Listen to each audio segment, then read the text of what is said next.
Hey there, this is John with the Blues Guitar Institute, and this is your Tuesday Blues. In this lesson, we're going to talk about that rhythm exercise that you just heard that's going to bend your mind a little bit and give your picking hand a little something to work towards.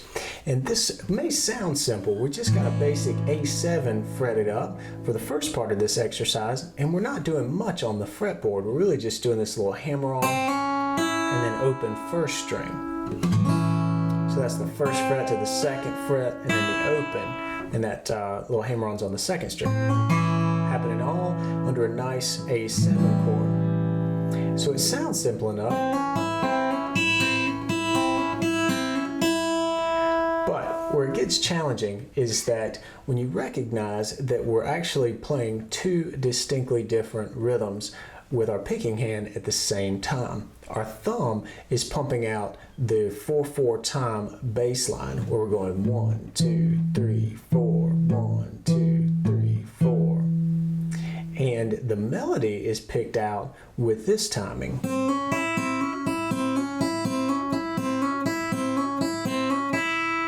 So really for our bass line, we've got two notes repeating, and then for this melody on the second and first strings, we've got three notes repeating. 1, 2, 1, 2, 3. So putting those together and playing them on top of each other makes things a little challenging. Let me play through the exercise and I'll go slowly and see if you can get a sense of the two different rhythms that are going. Before I do, listen for this on the bass, 1, 2, 3, 4, and this on the high part. Here we go, together.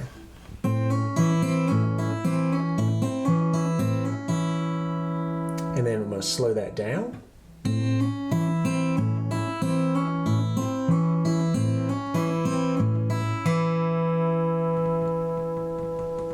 So it's definitely challenging to keep both parts going. Now, I highly recommend grabbing the tab for this lesson, and especially if you've got the Guitar Pro software, you can fire this up and change the tempo. So I've got everything at around 100 beats per minute right now, but you can certainly slow that way down and just focus on the bass and play along with it in Guitar Pro. And just let that thumb fall on those quarter note beats. And then, after you're used to playing through several times, just loop this around, then layer in the little hammer-on deal.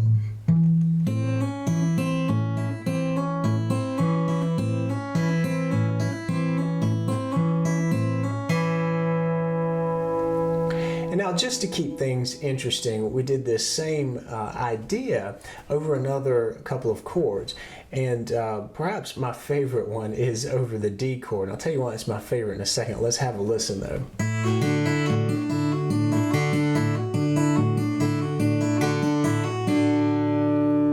So what's happening is I'm holding down the D and I'm still doing my 5/4 alternating bass, but the melody is kind of reversed in the sense that we're going from high to low rather than low to high. And the reason I love this so much is it just, to me, harkens back to some Mississippi John Hurt stuff that he would do over a D chord. So this is really useful stuff. It's going to get your hammer-ons down, and it's also going to get you the ability to play with a slightly different melody and just kind of separate the bass from the melody even more. And that is what helps build some great coordination in your picking hand. And finally, the third chord that we're going to work with is the E chord. And so what we're going to do here is a 6/4 alternating bass, and we're going to do the hammer-on the second fret of the second string from the open, and then finally the open first string.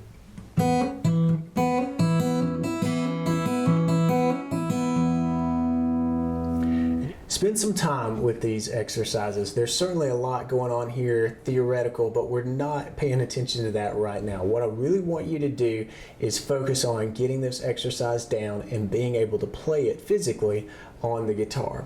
And it's actually got a really cool application. Just like I said before, Mississippi John Hurt had this sort of sound in a couple of his tunes, like Coffee Blues and Stagger Lee. So this is something that you'll definitely encounter in some cool country blues picking. Now, my single biggest tip for you as you go through this is to play with a metronome. And make sure that when you set your metronome, you've got that first beat accented, so it would sound, if it's a clicking type metronome, it will go. That first beat just stands out. That's going to help you know when the timing is coming back around. And if you can't quite get everything to sync up and play at the same time, start by playing with the metronome and then just playing the melody. And then come back and layer in the bass at a slow tempo until you can do it faster and faster. And of course, work through the D chord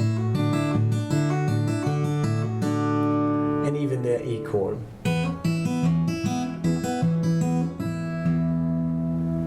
And at some point, you're going to have some fun with this. String those three together into a nice little progression.